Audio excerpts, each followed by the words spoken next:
Walata yookiin ammoo tuyyuu masahaa jechuudha. Daabboo biyya keenyatti haala kamii fi akkaataa kamiin. Assalaamu alaykum wa rahmatullahi wa barakaatu. Ashama harka foonii Oromoo koo guutuu jirtu isiniin jedha. Harramee daabboo yeroo godhadhu waan tokko duraaniin jechuudha. Waan hojjedhullee biyyuma Arabaatittu yeroo cinqisan gadhiisa. Erga biyya galee jedhee ammoo tuyyuu viidiyoo dhugaa dubbachuuf viidiyoo waraabbii nama viidiyoo naawraa argachuu hin dandeenye sababuma sanii fi amma ammoo inshallah argataa jira. Asumaan galatoon isin jedha kaameraamaanii kiyya.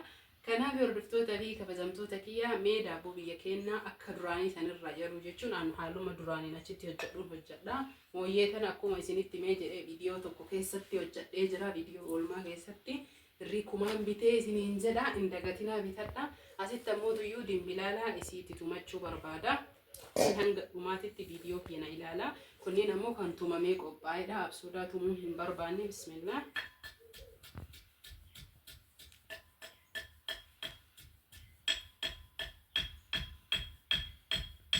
Wantoonni itti godhuu kan asitti argitan kun killee, pikin boodaraa fi akkasuma abishii, sukkaara maankaa tokkoo fi sooqiddaa, absuudaa gurraacha wantoota hedduudha. Zayitii maankaa 2 hanga 3ti. Sagalee san waca keessa waan ta'eef irraa balleessee sagalee haaraa irratti isinii qabe. Kaameraallee akkasuma jechuudha. Namoonni kaameraa guddaa qabdanii yookiin ammoo tuyyuu isa bakka tokko bitatan san qabdanii maankaa guddaa tokko itti godhattanii isiniin jedha. Yookiin ammoo tuyyuu tokkoo fi walakkaadha. Harceen ammoo tuyyuu kiyya kiiloo 3 garuu ammoo tuyyuu mudannoo daabboo kanarra na mudate keessaa biyyatti gagalee hojjedheen beeku daffaree har'uma hojjetaa jira. Mooyyee katumadhe ammoo dimbilaala. Namoonni dimbilaala hin beekne afaan Arabaatiin kosbaraa goggogaadhaan beeytanii daabboo hedduu urgeessaa mi'eessa. Walumaa galatti urgooftuu yookiin mooyituu daabboo bakka takkatti tumachuullee ni dandeettanii isiniin jedha hordoftoota fi kabajamtoota kiyya. Keessaa na bahuu didee jennaaniin mukuma mooyyee saniin baasaa jira isiniin jedha. Mooyyee tana hedduu jaaladhee baay'ee bareedduudha bitadha. Wanni hin qabne nama rakkisti akkatti rakkadhee qimamii shaayii waan itti tumadhu dhabe. Hedduu rakkataa ture alhamdulillah garuu amma bitadhee jira isiniin jedha. Amma mootuyyuu absuudaa fi abishiidhaa akkamtuu itti naqataa jira. Akkasuma mootuyyuu dura killee sukkaaraa fi akkasuma sooqidda sukkaara maankaa takkaa sooqiddaa fi pikin boodaraa itti naqadhee jira. Namoonni hin feene sukkaara dhiisuu ni dandeettanii garuu ammoo xiqqoo yoo itti gootan bareedaa keessattuu namoonni ijoollee qabdan isiniin jedha. Kanaaf hordoftoota fi kabajamtoota kiyyaa namoonni hedduun jechuudha. Keessan warri na dubbisaa jirtan baay'ee jechuun qalbii keenya cabsaa jirtanii jaalala inaaf qabdan naa ibsitan dhugaa rabbii dubbachuuf viidiyoo kanarra dubbachuun barbaanne. Waa'ee jireenyaa namoonni hedduun na gaafataa jiranii.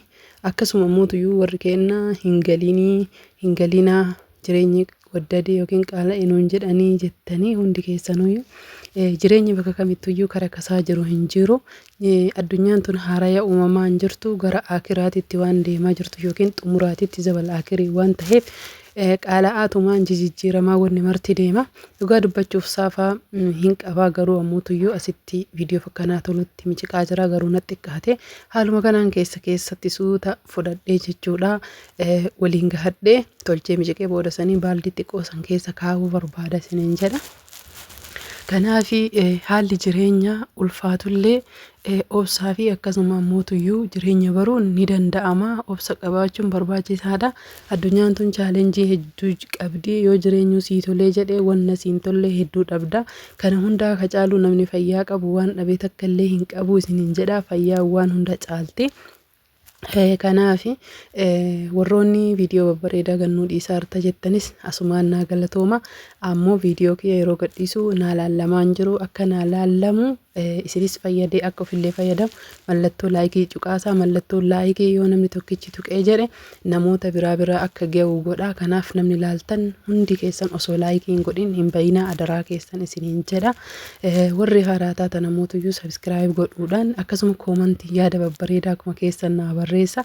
Isin jaaladhaa isin kabajaa Oromoo kiyyaa isiniin jedha. Muudannoon biyya keenyaa hedduutu jira. Daabboo irratti illee muudannoon nama mudata. Namoonni asiin dura jechuu fakkeenyaaf ijoollummaa fa'a biyyaa bahe hedduu nama cimatuyyuu jireenya kana mo'ata malee mo'achuun hin ulfaata. Ani amma dhugaa dubbachuuf waan akka daabboo akkasuma mootuyyuu buddeena wantoota gugurdaa osoo hin gahin waan biyyaa ba'eef jecha daabboo kana nyaachuu malee jechuu yeroo xiqqoo ta'e san akkamii akka daffa'an waan hin beekneef litii isaa akkamii akka qopheessan hin argaa qabadhe garuu ammootuyyuu baala warqee akkamitti akka itti godhan osoo hin beekini garuu osoo nam tokko illee hin gaafatin akkanatti inuma taha jedhee dhugaa rabbii dubbachuuf daffaree jechuudha godhee jira. Garuu xumura irratti wanni na mudate tokko ni jira. Maabraatiin jechuudha batiraanii ka gonee maabraatiin irratti dhaamte akkasitti xiqqoona jalaa osoo sirriitti hin diimatiin tahe malee baay'ee bareedaa fi akkasuma miidhagaa hedduu mi'aawaa wayii tahee dhugaa dubbachuufi. Kanaaf jireenyi kunis wanni kana isiniin jedheefani kunis nama sodaatutti hin ulfaata jechuudha dhugaa rabbii dubbachuuf. Kanaaf daffartanii waan hundaayyuu obsaa fi dandeettiidhaan itti deemuudha.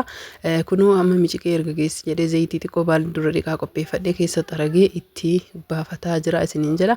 Eegasii itti qadaadadhaa harka kiyyallee asuma keessa dhiqadhee gabbahee hiqaallee dhiqee achi booda daabboon kiyya bukaa'ee erga sa'aa 3 akkana turree jennee bootana magaalaan jira Shaashamanneedha hedduu waan ta'eef yoosu bukaa'ee baala warqee kiyyaa cicciree dhiqataa jira ala taa'ee isiniin jedha. Maaksalarra gadhiqachuun hin jiru warri maaksalaa bitatanii bitachuu ni dandeettani. Namoonni asumaan meeshaalee akkasuma maaksalaa ajajachuu barbaadan meeshaa adda addaa hunda isaa waan barbaadan lakkoofsi bilbilaa fi duwwaa 978157275 waatisaappii teelegiraama waan hundaanuyyuu iimuun argachuu dandeettani. Garuu dhiifama teelegiraama kaleessa bilbila wayii irraa bilbilatti jijjiira jedhe na didee naa fudhatamuu hanga naa fudhatamuu obsaan na eeggadha. Garuu dura dalagaa ture erga geessee jedhee xiqqoo zayitii harkuma kiyyaan irra xaragee lixii kiyyatti baafataa jira alaa ol seenee jechuudha. Batiraa ammootuyyuu qabsiisee haa'oo uf dhiisee jira. Maabraatiin humni isaa laafaa waan ta'eef dafee noo'u itti aansuun ammootuyyuu daabboo kana yoo godhee geessee jedhe ni qadaada daqiiqaa 10-15 akka inni sirriitti ol bokoku. Daabboo akkamii ajaa'iba ta'e galgala irra na jalaa bu'ee maabraatiinis hin dhaamte akkasuma immoo aduulleen hin jiru waan galgalaa'eef jecha waan mudannoo daabboo kanarraan isinitti himu tokkoffaa irratti warqee kana silaa gubbaa dirribii uffisuu qaba. An ammootuyyuu baaltokkee yookiin ammootuyyuu haala margitan kanaan tokko qofa itti uffisee yoo inni bilchaatee warqeen keessan guugatee goggogee walitti na jalaa deebi'ee jidduudhaan qullaa ta'ee na jalaa dhohee jechuudha. Mudannoon daabboo irra na mudate kanaafi wanni hunduu ni dabra jechuudha. Irra barumsa fudhee lammaffaa immoo akka irra deebisu tokko akka hin taane asumaan hubadhee isinillee hubachiisuu barbaada. Namoonni akkanaa hedduun jiraachuu maltanii jechuudha. Gaafa biyyaa bahuu wantoota gugurdaa hin hojjanne jechuu sanumaaf malee kuni anaaf salphaadha yookiin xiqqaadha. Kanaa oliitu caala. Batiraan kiyya kana jechuudha isa tokkoffaa ta'e sanii amma ammootuyyuu gara 14-15 naaf fakkaate akka 14,500 himatanii samoona ayyaanaa kana jechuudha. Torbee tana keessa akkasitti anuyyuu ijoolleen naabiti jettee dadhabee dhiisee biraa deebi'ee 14 kadhadhe. Kanaaf inshallah samoona kanatti ni gadi bu'aa bakka ayyaanni amma dabraa jira waan ta'eef namoonni ajajachuu barbaadan kunoo haala kanaan jechuudha. Erga OA inni daqiiqaa 10 keessa turellee keessa kaa'ee gubbaan booda sanii geessee yoo jedhee maabraatiin illee irra badee tura booda jechuudha. Ka viidiyoo dheeraa booda maabraatiin erga irratti badee jedhellee haala kanaan garuu keessan bilchaate kanarra naa diimatuu barbaade bareedaa ta'e hundaahuyyuu jechuudha.